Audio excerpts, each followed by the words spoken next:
there's just so much I could cover, and they've only given me 15 to 20 minutes. And then I thought there's going to be about 100 people in the room that actually make or break their year on Christmas, based on the results that they get from Christmas. And I thought, out of everyone in that room, I have the easier job. So that's helped me get through today. What I wanted to cover is mainly a couple of best practice suggestions to help you get through this very, very testing time, and also a very important time for you as a retailer.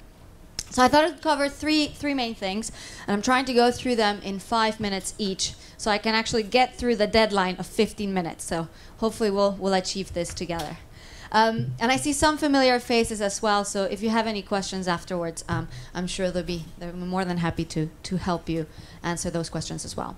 So first thing, I mean, as a retailer, you're working with hundreds of products, thousands of products. In some instances, you're trying to market 10,000s of products. And that is very, very challenging. From a search point of view, obviously paid search has allowed you to cover quite a few of these keywords, quite a bit of that language that potential consumers are going to be using. But from a natural search point of view, we haven't been enabled by technology to actually help us cover that scale. So this is where we wanted to come into the market, to help you find that opportunity, to help you scale all of those keywords, to actually say, okay, should I be targeting this particular keyword across natural search? Should I be doing it across paid search? Or should I actually be using an integrated strategy? And that depends on the competition, your target audience, and your brand strength as well. So we'll cover that. The next section in there is obviously balancing a budget, because search can be quite a drain of money if you're not doing it correctly. Natural search, if you don't put enough budget into it, you can be out of budget very quickly and not achieving the performance. Paid search, you could end up paying too much for a click, and we'll see how you can actually help balance those strategies a bit better for the Christmas period. And then finally, talking about retail and in general across search, the competition, it's incredibly important. It's not one of those places where you can actually go in, do your job, and hope that everything works. You're always held hostage to whatever your competitors are doing as well. So it's important to always keep them in mind. So finding the opportunity, I wanted to cover three main questions with you today. First one, where do we perform well today? That's one of the things that you need to look at straight away. You need to play to your strengths. Where do we need to improve our current performance? So obviously, if you have new products being launched and you're currently not doing well in those areas, now is the time to get the work done. Yeah? And it's also the time to actually make the tough decisions. Should I actually be after that particular set of products when I know I won't be able to reach peak performance by the Christmas time? Perhaps there's something else that I can actually use to fill in that gap. And then finally, what new trends should we focus on? And this is about being smart about how you make those decisions. You need to understand the target audience for which platforms like the guys behind me could be incredibly useful. Things like Google Trends as well can help you. But essentially making the decision, is this something that I want to focus on today, or do I actually, is not particularly a strength for me either?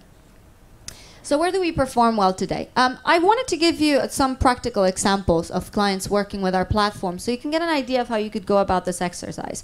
Now, obviously, you could do it with us, but you could as well undergo this exercise on your own or using other platforms as well.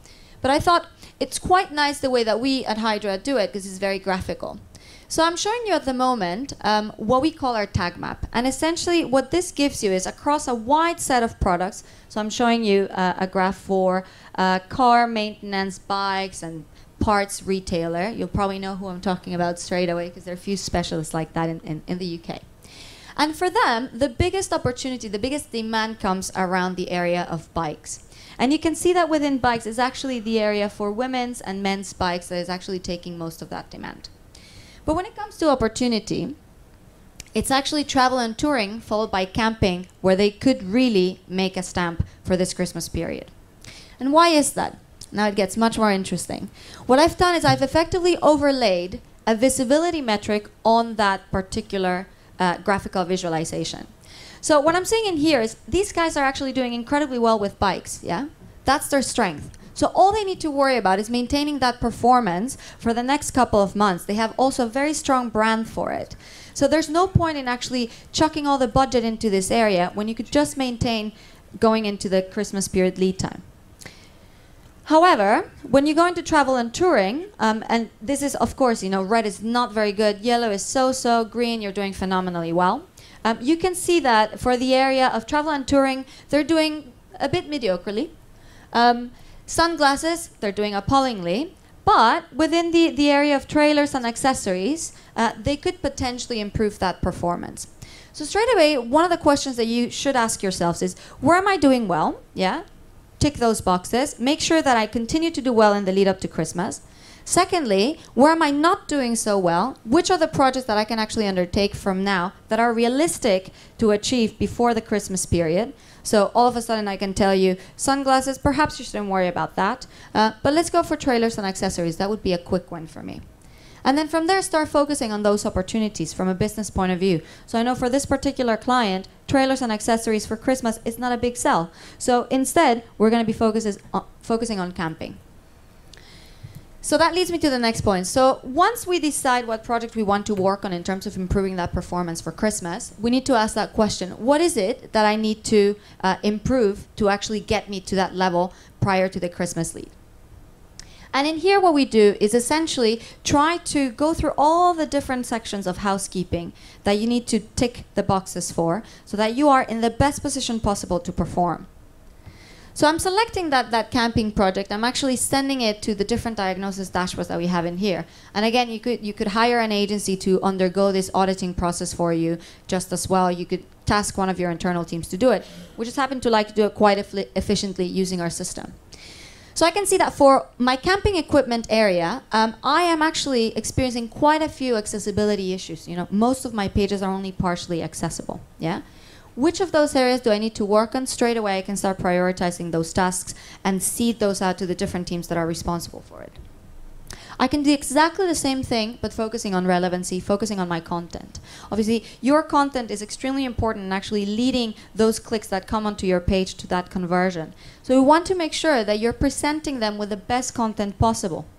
And this is one way in which you can actually see that. So we present you with a relevancy score that you can then drill into to actually see exactly what elements on page require work from your content teams or your agencies.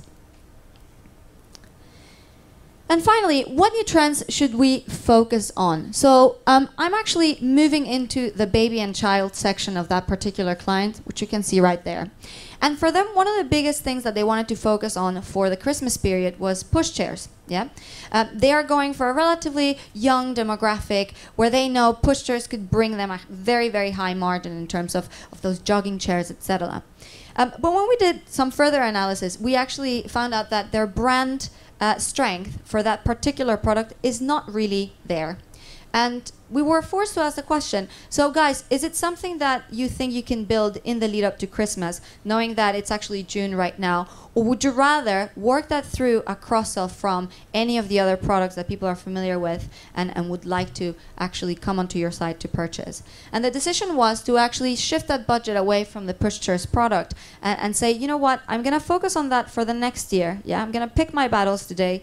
This is where I'm actually going to make my money. That's going to be in the camping and accessories. A lot of small gifts that people can buy and then move on from there. Right. In terms of the coordination of natural and paid search, we've actually also looked into some of the areas where your paid search performance could be offsetting that particular lack of natural search, recognition, etc. So with the pushchairs project, we actually decided that there were a couple of terms that they could take advantage from. And so we looked at some of those areas where, as the guys from Google were saying earlier, you could start bidding it on quite early to get that quality score up and start to capture some of those clicks that you know you won't be able to get from a natural search point of view, but you might be able to capture at a cost-effective point through paid search. And this is where the conversation starts getting very interesting, because your teams begin to work together.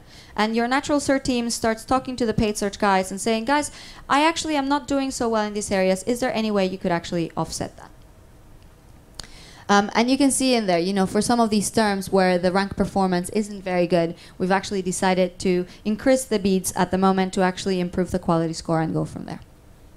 So in terms of the solutions that I think we can provide to retailers today in these particular 3 points is we offer you the opportunity to actually consider the full picture, which is something that is absolutely important if you're actually going to make those choices down the line in terms of what projects you should be focusing on.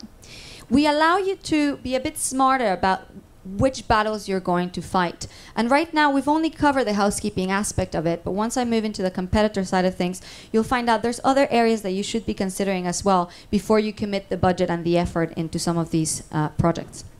And then finally, it's very easy, I think, within retail and any other industry to just follow the herd. And it's incredibly important that you avoid that. You need to be aware of your brand strength, the type of target demographic that you're going after, the recognition that your brand has, and the products that you can feasibly push through the different channels that are available to you. So be very wary about, you know, if something like leopard print is coming into fashion, is your brand actually known for marketing products like leopard print? Would someone naturally come to your website or search for your brand to actually buy something in leopard print? Yes or no, make your decision from there. Be smart about it.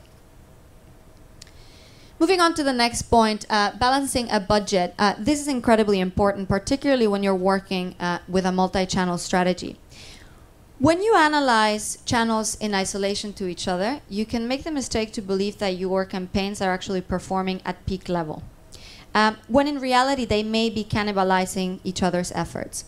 And that's perhaps one of the biggest risks that you have in retail leading up to Christmas. You may just say, you know, I have all of this budget, I'm going to spend it here, here, and here, and I'm going to hope for the best. But why would you pay for something that you could actually get for free, that you could get with your natural search performance? No one likes to pay for things that they could get for free. So this is what we're going with this.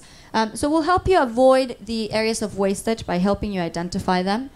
We'll look at where you can actually maximize your return. So what are you doing well? Do more of that. And then finally, helping you find that efficiency point, that sweet spot between the two search channels. Areas of wastage. We did this exercise with a recruitment client. And obviously, recruitment, different to retailing, but you could undergo the same process for some of the keywords that you're actually currently bidding on. And what we did is we did an analysis on a cost per conversion basis.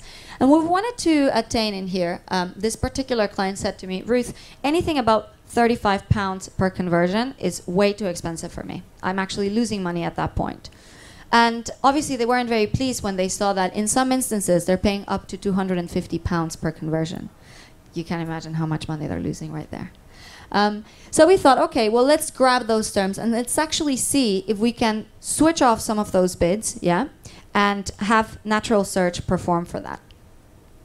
And I'll tell you, it was not a pretty picture. Because out of all of those keywords that are costing them an arm and a leg, we've discovered that only one of them has a decent performance within natural search to offset that.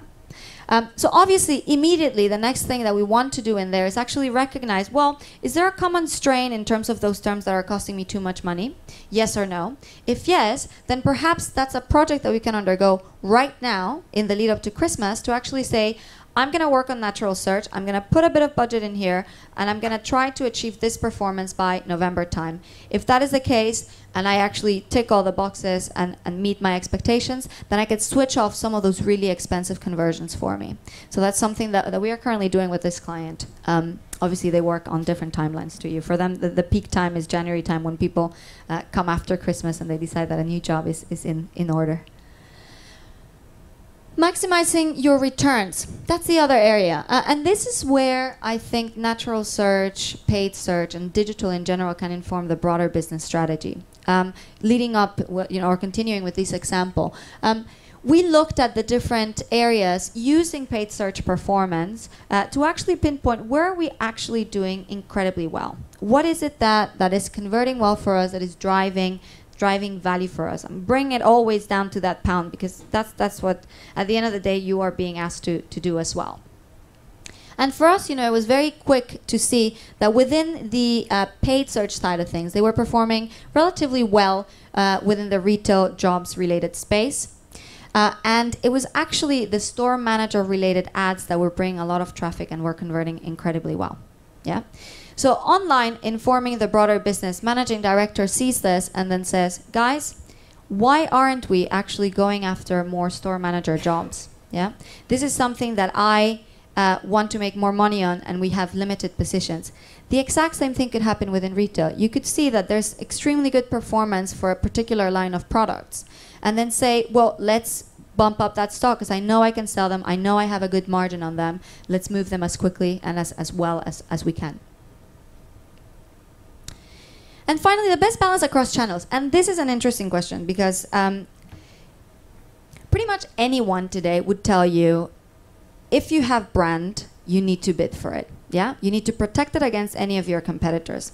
So I'm going to be a little bit controversial. Not always, not always. And that actually depends on, again, how competitive a specific set of terms is.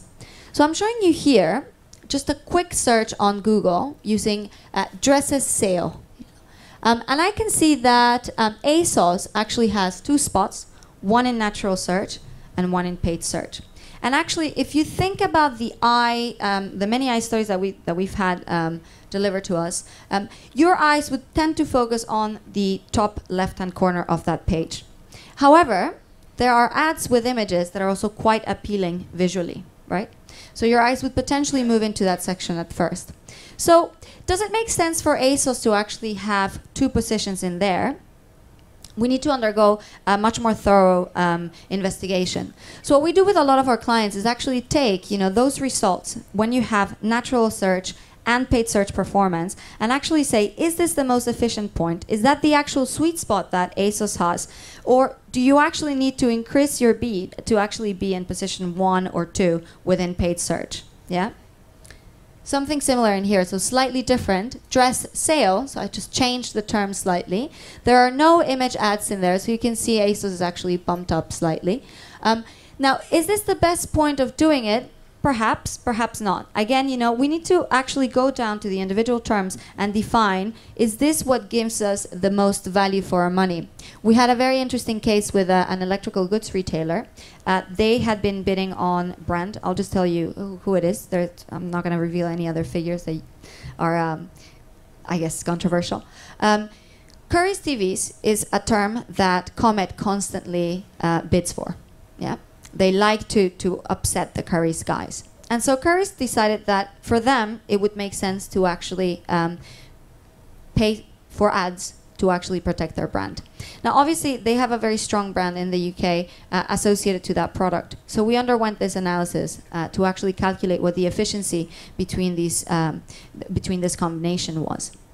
And we found out that they actually received 120-something clicks from paid search on any given day, and I'm actually making up all the numbers, so don't take this by heart. And they made around 300 visits from natural search. But in terms of the incremental value that paid search added to that particular combination for that single keyword, they were only receiving 1 incremental click. So if you think about the 121 clicks that they paid for the incremental value of 1 click, the efficiency at that point was actually quite low. So they were not spending their budget in the best way possible.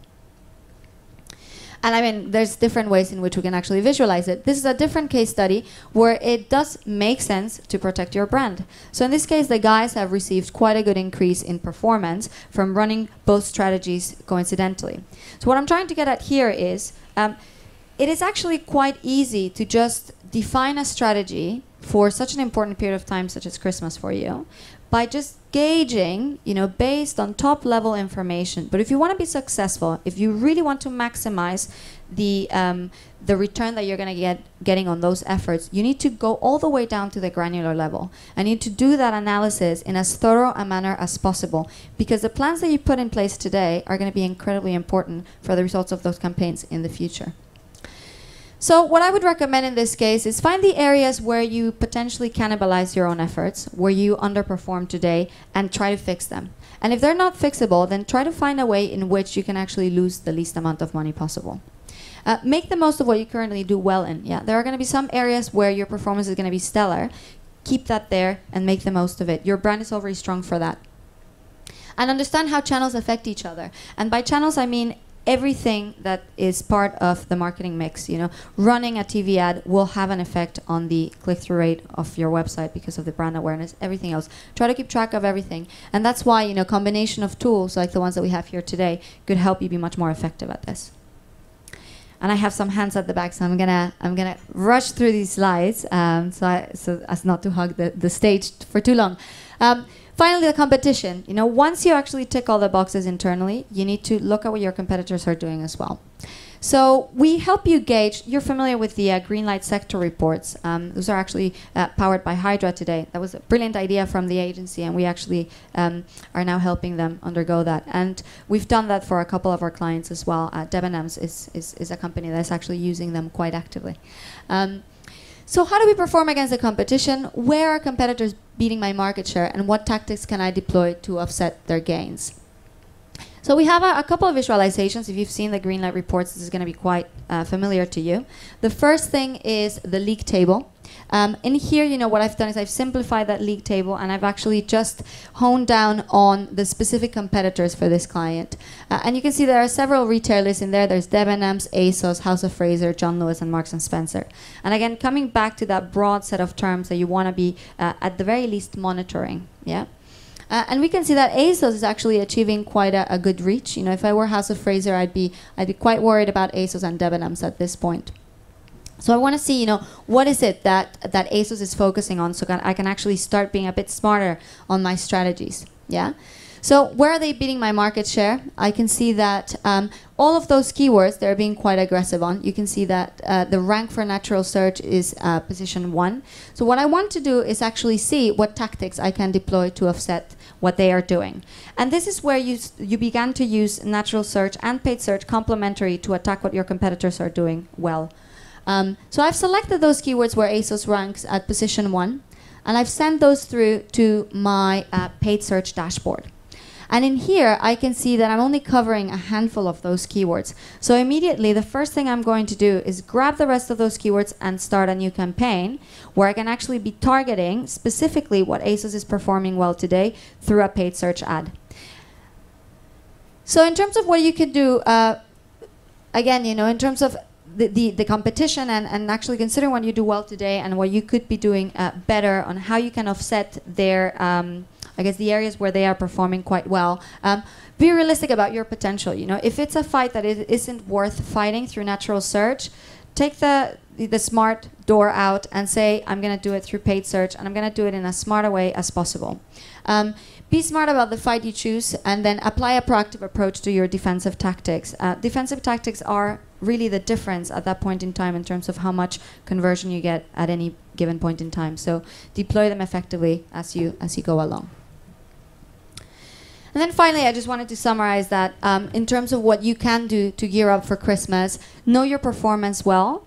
Know it for the terms that you're focused on, but also be aware of any other areas where you currently perform well that you may not have necessarily thought about before. This is where that scale of monitoring comes into play.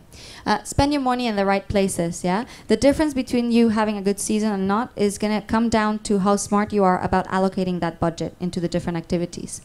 And then finally, pick your battles and be proactive against your competitors. If you just sit around and wait for them to do the job, then chances are they are going to take a bigger slice of the pie than you will this Christmas season. Thank you. Thank you, Ruth.